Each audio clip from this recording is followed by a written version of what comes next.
नमस्कार, दैनिक सवेरा टीवी देख रहे हैं आप और मैं गजेंद्र शर्मा इस समय आपके समक्ष लाइव हुआ हूं राजधानी शिमला से। आज दिन भर क्या कुछ खास रहा, क्या कुछ अपडेट है हिमाचल प्रदेश की, ये आपके साथ साझा करेंगे। सबसे पहले बात कर लेते हैं मुख्यमंत्री सुखविंदर सिंह सुक्खू की।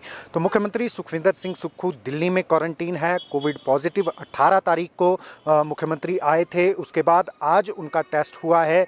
टेस्ट की रिपोर्ट अभी हालांकि नहीं आई है। अभी ये पता नहीं चला है कि वो नेगेटिव हो गए हैं कि अभी भी पॉजिटिव हैं। उसकी रिपोर्ट का हालांकि इंतज़ार किया जा रहा है। लेकिन मुख्यमंत्री के लौटने की जो अटकलें थी कि 23 तारीख को जो है मुख्यमंत्री वापस हिमाचल लौट सकते हैं, तो वो 25 तारीख को वापस हिमाचल लौटेंगे। अभी जो है पूरा जो है क्वारंटीन है वहाँ पर, और पूरे जो प्रोटोकॉल है उसके तहत 7 दिन का पूरा प्रोटोकॉल करने के बाद ही हिमाचल वापस लौटेंगे मुख्यमंत्री। जो अटकलें लगाई जा रही थी कि कल आ सकते हैं, तो ऐसा कुछ नहीं है।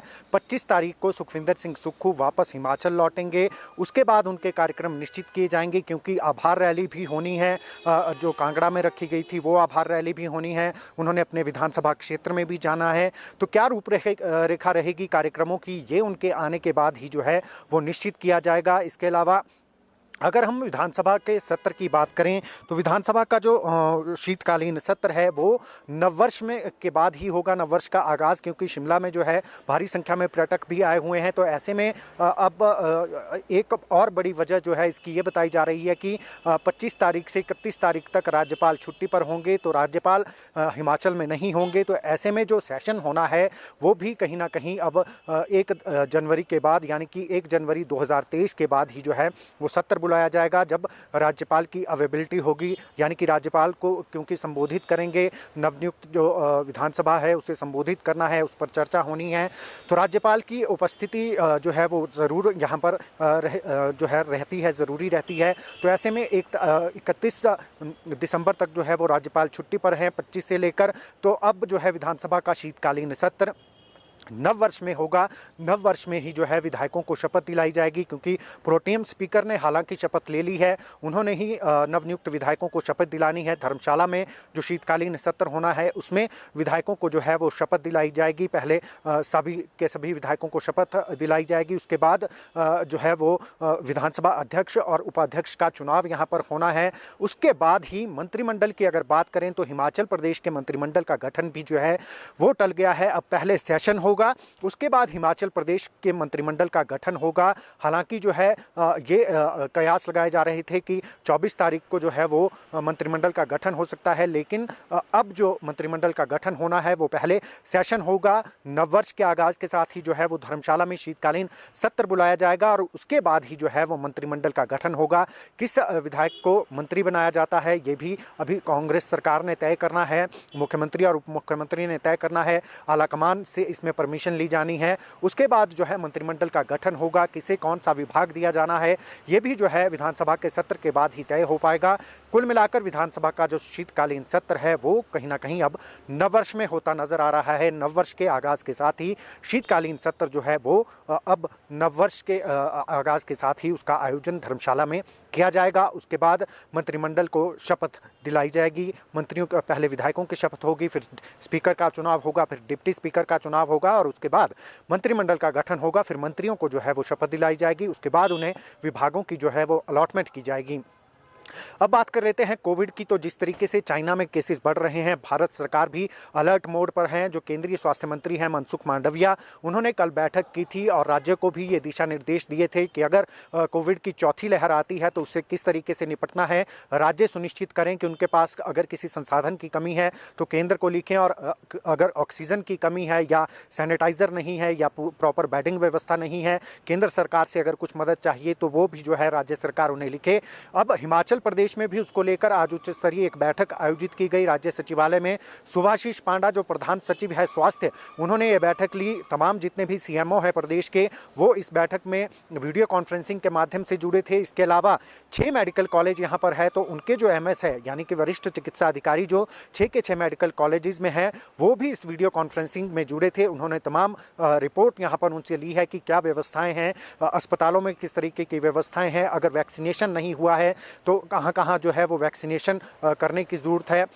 इसके अलावा सुभाशीष पांडा ने ये कहा है कि मास्क लगाने की यहाँ पर सरकार ने अपील की है कि अगर भीड़ भाड़ वाले क्षेत्रों में अगर आप जाते हैं तो मास्क पहनना सुनिश्चित करें। कोविड प्रोटोकॉल जो है, अप्रोप्रिएट बिहेवियर जो है कोविड का, वो दोबारा से जो है अपनी ज़िंदगी में लाए, क्योंकि लोग जो है वो कहीं ना कहीं ये मान चुके थे कि कोविड की लहर जो है वो समाप्त हो गई है, लेकिन फिर से जिस तरीके से चाइना में केसेस बढ़े हैं, चाइना में जो अत्यधिक मामले सामने आए हैं, उसमें आधा चाइना जो है करीब करीब वो कोविड की चपेट में आ गया है। तो ऐसे में भारत सरकार ने भी तैयारियां शुरू कर दी है और हिमाचल सरकार ने भी अपने लेवल पर जो है वो अपने लेवल पर तैयारियां पूरी कर ली हैं।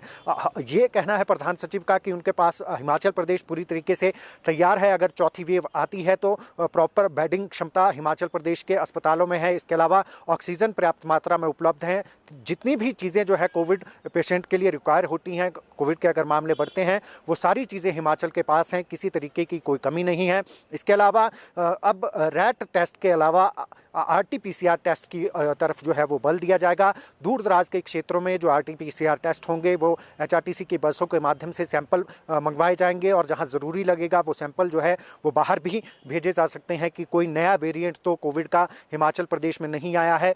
इसके अलावा जो क्योंकि अभी जो है टूरिस्ट सीजन है, नववर्ष और क्रिसमस के मौके पर शिमला हो फिर चाहे मनाली हो, जितने भी यहाँ पर टूरिस्ट डेस्टिनेशन है, डलहौजी है और भी तमाम टूरिस्ट डेस्टिनेशन है, वहाँ पर पर्यटकों की भीड़ जो है वो ज़रूर बढ़ने वाली है। तो ऐसे में विभाग ने, सरकार ने जो है वो कहीं ना कहीं लोगों से अपील की है कि मास्क जो है वो ज़रूर पहने ताकि कोविड से बचा जा सके। क्योंकि अभी हालांकि अगर प्रदेश की बात करें तो 20 के करीब जो है पेशेंट टोटल हिमाचल प्रदेश में अभी हैं। कोई अलार्मिंग सिचुएशन हिमाचल प्रदेश में नहीं है। रोज़ाना भी अगर बात करें तो 2 से 3 पेशेंट या 3 से 4 पेशेंट ही जो है वो कोविड पॉजिटिव के आ रहे हैं। इसके अलावा रिकवरी रेट काफ़ी अच्छा है। तो इन सब चीज़ों को ध्यान में रखते हुए फिर भी एहतियातन जो है वो प्रधान सचिव स्वास्थ्य ने बैठक ली है। तमाम CMO और जो मेडिकल कॉलेजेस हैं उनके MS हैं, उन्हें बाकायदा दिशा निर्देश दिए गए हैं कि अगर कोविड की अलार्मिंग स्थिति होती है तो उससे निपटने के लिए पूरे तरीके से तैयार रहें, प्रॉपर व्यवस्थाएं जो है वो बनाकर रखें। कोविड डेडिकेटेड वार्ड्स जो है को भी तैयार रखें। अगर किसी भी तरीके की अलार्मिंग सिचुएशन होती है तो उसमें जो है हिमाचल वासियों को बेहतर स्वास्थ्य सुविधाएं दी जा सके, ये जो है आज की वीडियो कॉन्फ्रेंसिंग के माध्यम से ये सुनिश्चित किया गया है।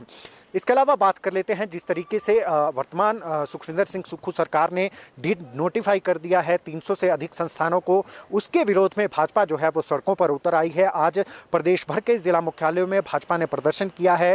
भाजपा का आरोप है कि बदला बदली की भावना से सुखविंदर सिंह सुक्खू सरकार काम कर रही है और जो लोगों की सुविधाओं के लिए जो संस्थान खोले गए थे उसमें स्वास्थ्य से संबंधित थे, राजस्व से संबंधित थे, वनों से संबंधित थे, तहसील नहीं खोली गई थी, उन्हें डीनोटिफाई करने का मतलब यही है कि आप लोगों की जो है वो लोगों को मूलभूत सुविधाओं से वंचित रखना चाहते हैं। तो ऐसे में आज ज्ञापन भी सौंपा है जिलाधीश के माध्यम से राज्यपाल को कि ये जो डीनोटिफिकेशन हुई है इसको लेकर सरकार जो है पुनर्विचार करे। हालांकि सरकार की तरफ से ये कहा गया है कि अगर जहां पर ज़रूरत है उन संस्थानों को बहाल किया जाएगा, जहां ज़रूरत नहीं होगी उन्हीं संस्थानों को जो है वो बंद किया जाएगा। तो कहीं ना कहीं अब राजनीति इस पर गरमाने लगी है और भाजपा ने भी जो है कोई कोर कसर जो है छोड़ने वाली नहीं है प्रदेश की कांग्रेस सरकार को घेरने में। हालांकि अभी उन्होंने कहा है कि ये केवल सांकेतिक धरना है आज जो उपायुक्त प्रदेश के सभी जिला के उपायुक्त कार्यालयों के बाहर किया गया है। ज़रूरत पड़ेगी तो एक बड़ा आंदोलन खड़ा किया जाएगा और सरकार के खिलाफ जो है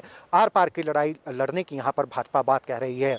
तो ये कुछ अपडेट्स थी जो हमने आपके साथ साझा करनी थी। अन्य अपडेट्स के लिए आप देखते रहें दैनिक सवेरा TV।